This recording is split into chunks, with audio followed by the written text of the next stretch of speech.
Demam investasi emas menjangkiti generasi muda Indonesia.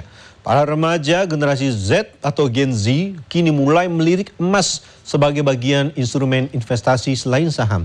Bahkan berbagai pusat penjualan emas kini mulai diramaikan remaja yang mulai melirik logam mulia sebagai bagian dari investasi. Lalu benarkah terjadi peningkatan Gen Z dalam berinvestasi emas di pasaran? Berikut kita simak laporan khas redaksi.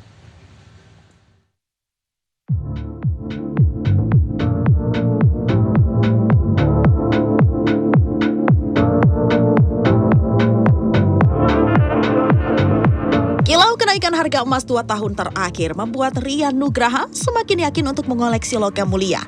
Emas fisik menjadi pilihan utama Rian yang mulai mengoleksi emas sejak 2023 lalu. Rian mengaku dirinya semakin yakin menginvestasikan sebagian uang jajannya untuk menambah pundi-pundi emas dibandingkan saham dan kripto setelah melihat bukti tren kenaikan harga logam mulia 2 tahun terakhir. Ngelihat emas harganya beneran yang dari kalau nggak salah dulu masih sempat 1 juta, sekarang kemarin tuh kalau nggak salah udah 3 juta, itu beneran yang kayak naik terus kan. Makanya kayak yaudah investasi emas aja lah, lebih future proof gitu. Selain Rian, Munirah Marzuki, remaja putri yang baru masuk ke dunia kerja ini memilih emas karena melihat cara orang tuanya berinvestasi zaman dahulu. Apalagi emas digital semakin gampang dibeli, salah satunya melalui aplikasi. Apalagi kan kayak kita sebagai anak kosan kadang suka ada kebutuhan mendadak nih, malam-malam jam 10 malam. Kalau datang ke outlet atau mau penjual ke toko emas kan ada susah. Nah lewat aplikasi itu kebetulan bisa. Jadi suka transaksi di atas jam 10 itu bisa lah, aman lewat aplikasi. Head of Departemen Brand Strategi PT Pegadaian Hadi Permadi Kusuma menyebut pihaknya mulai menyasar anak muda untuk menabung maupun mencicil emas. Sebagai Bullion Bank, PT Pegadaian menggelar Trink Digital Launch di Mall Kota Kasablanka untuk memberikan pengalaman transaksi emas digital, cek kadar emas, serta mencoba ATM emas yang sedang digandrungi para Gen Z. Ini mungkin hampir mayoritas di 80% ke atas sih, karena memang anak muda ini kan melek teknologi ya.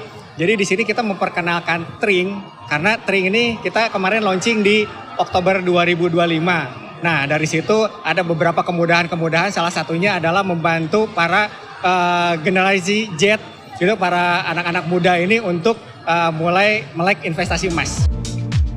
Berdasarkan data Pegadaian, sepanjang tahun 2025, nasabah kelompok usia Gen Z, yaitu remaja kelahiran tahun 1997 hingga 2007, mencatatkan pertumbuhan tahunan sebesar 116%. Angka ini jauh melampaui pertumbuhan kelompok usia lainnya. Milenial tumbuh sebesar 49%, disusul Gen X sebesar 34% dan Baby Boomer sebesar 32%. Adapun total pengguna tabungan emas Pegadaian secara nasional telah mencapai 4,85 juta nasabah. Pengamat ekonomi, mata uang dan komoditas Ibrahim Aswaibi menjelaskan banyak Gen Z yang merasa bingung untuk berinvestasi. Namun, saat mulai terjadi masalah investasi dan koreksi harga kripto membuat Gen Z mulai mencari investasi yang aman, yaitu emas. Gen Z ini sebenarnya yang paling banyak ya prosentasenya yang mereka memiliki dana tetapi kebingungan kemana. Karena kemarin kan wah sudah terlalu banyak di kripto ya, kemudian setelah ada masalah yang kita lihat begitu fenomenal ya, masalah Timothy, akhirnya orang beralih bahwa mungkin yang paling aman itu adalah sebagai safe haven itu adalah di logam mulia. Pada tahun 2024, PT Pegadaian telah membukukan 8,02 juta transaksi digital dengan 1,34 juta nasabah aktif melalui layanan aplikasi Pegadaian Digital dan Pegadaian Syariah Digital. Adapun sepanjang tahun 2025, Pegadaian mencatatkan lebih dari 34 juta transaksi digital atau melonjak sekitar 324% dibandingkan tahun sebelumnya. Kemudian, dari sisi basis pengguna, jumlah nasabah aktif transaksi digital tahunan melampaui 4,6 juta nasabah atau meningkat drastis sebesar 244% secara tahunan. Agung Happy, Maranatha, Jakarta.